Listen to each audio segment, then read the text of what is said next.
% des effectifs.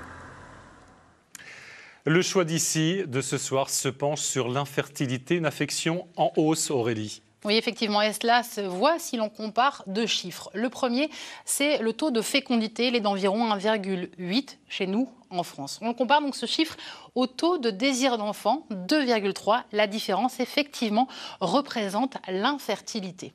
Alors aujourd'hui, on estime à 3,3 millions de personnes concernées en France. Cela fait environ un couple sur 4. Mais alors, comment expliquer que de plus en plus de couples soient confrontés à ces difficultés à avoir un enfant, Aurélie ? Eh bien, c'est un phénomène multifactoriel. Le premier, il est sociétal. Le second, environnemental.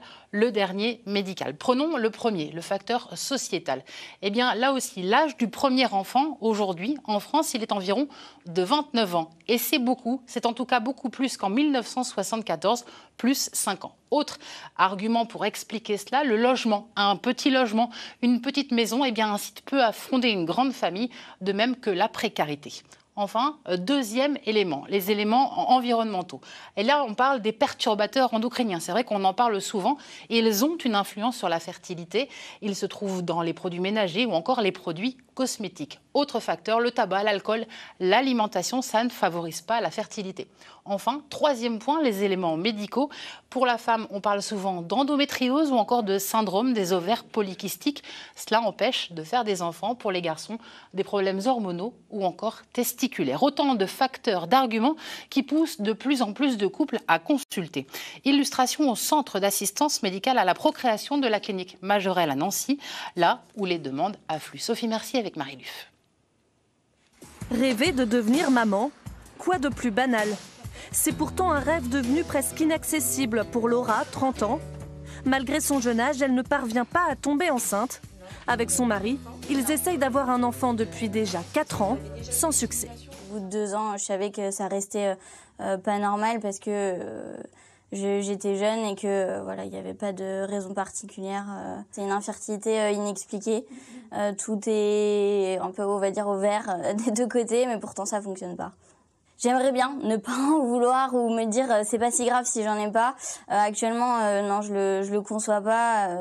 Je conçois pas ma vie sans avoir un enfant. Pour le moment, non, ça reste inenvisageable de rester dans la situation actuelle. Comme elle, 3,3 millions de personnes souffrent de problèmes de fertilité en France, soit un couple sur 4. Au cours du temps, on constate que quand même la fertilité féminine diminue. Avant, c'était beaucoup les hommes qui se dégradaient. Maintenant, on constate chez les très jeunes femmes des bilans hormonaux qui sont très perturbants. Avant 25 ans, c'était très rare d'avoir des patientes qui consultent. Maintenant, elles consultent parce que d'une part, elles sont informées et parce que d'autre part, elles ont des problèmes à procréer, incontestablement. Alors pourquoi une telle chute de la fertilité? Dans les pays industrialisés, on observe une baisse de la concentration de spermatozoïdes, moins 50% en à peine 40 ans, la faute à un environnement chimique qui perturbe les hormones. Tous les perturbateurs endocriniens, ça c'est incontestable. Nos jeunes adolescentes, elles ont leurs règles plus tôt. C'est 2 ans plus tôt qu'il y a 20 ans. Avant, c'était 15 ans, maintenant c'est plutôt 13 ans, 12 ans. Et puis, il y a sûrement de nos modes de vie, que ce soit le stress, on parle beaucoup de la qualité du sommeil, de la qualité de l'alimentation. Tout ce qu'on entend qui peuvent nous paraître un petit peu surfait, manger bio, vivre sainement et tout, chez nous c'est une réalité. Pour ces couples, commence alors un long parcours au centre d'assistance médicale à la procréation. Première étape, analyser la qualité du sperme, volume, pH, mobilité. Chaque spermatozoïde est analysé. Si on n'en voit pas ou vraiment très très peu, c'est qu'il y a un souci. Et après, on peut en avoir, mais qui ne bougent pas. Donc dans ce cas-là, ils ne peuvent pas se déplacer et ils ne sont pas efficaces. Les femmes, elles, doivent subir un traitement hormonal pour stimuler la production d'ovocytes. Ils sont ensuite prélevés à l'aide d'une aiguille sous anesthésie générale, puis transmis immédiatement au laboratoire pour analyse. Alors ici, vous avez un ovocyte mature, on voit un globule polaire, une petite boule sur le côté. Donc il est prêt à être fécondé par un spermatozoïde. Donc c'est un ovocyte qui est bon à être utilisé en fécondation ou à être cryoconservé. Pour les conserver, les ovocytes ou spermatozoïdes sont ensuite plongés dans l'azote liquide et congelés dans des cuves à moins 196 degrés. Ces gamètes, les patients pourront ensuite les récupérer des années plus tard, jusqu'à 45 ans maximum, la limite fixée par la loi. Une conservation sociétale légale depuis 2021 en France. qui rencontre un succès croissant, alors que la fertilité des femmes décline naturellement dès l'âge de 30 ans. On a souvent des jeunes gens, des jeunes femmes notamment, qui veulent être maman, mais plus tardivement. Elles ont une carrière éventuellement à faire avant, elles n'ont pas le projet immédiat. Et les jeunes gens savent de plus en plus aujourd'hui que la fertilité est impactée par les perturbateurs endocriniens, par le temps bien sûr, puisque le temps est important pour la fertilité féminine. Donc l'idée de cryoconserver des paillettes d'ovocytes permet de reporter à plus tard le projet. Congeler ses ovocytes pour préserver ses chances de tomber enceinte à un âge avancé. Une fausse sécurité selon cette gynécologue qui alerte sur la confiance excessive de certaines patientes. Ou alors, il y a un petit QR code. Là, on est en train de lancer les chevaux sur la préservation de fertilité sociétale. C'est une erreur. On ne préserve pas la fertilité, on préserve des gamètes. D'accord ? Et rien ne prouve au jour d'aujourd'hui, même si on est très compétent, qu'avec ces gamètes, on arrive à faire des embryons. D'accord ? Donc l'idée, c'est quand même de rester dans un processus naturel, c'est-à-dire de faire ses enfants quand on peut, en temps et en heure, et pas attendre 45 ans. La médecine a ses limites. Après congélation, le taux de réussite d'une grossesse est en moyenne de 33%. Et avec nous pour aller plus loin sur ce sujet, Mickaël Agoupiance. Bonsoir monsieur, vous êtes gynécologue et chef de service au CHRU de Nancy. Vous connaissez bien sûr par cœur ces problèmes d'infertilité. La situation s'aggrave-t-elle vraiment ?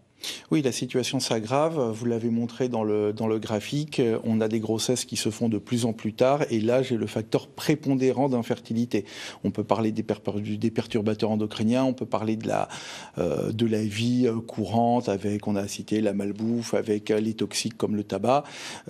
C'est pas le principal. Le principal, c'est l'âge. Effectivement, avant, on faisait les enfants autour de 24-25 ans, que ce soit chez l'homme ou chez la femme. Maintenant, on est plutôt autour de 30, 31, voire 32 ans dans certaines régions. Alors on voit effectivement que certaines femmes congèlent leurs ovocytes, mais que ça peut apparaître comme une solution miracle, que ça n'est pas. Vous êtes d'accord avec ça ?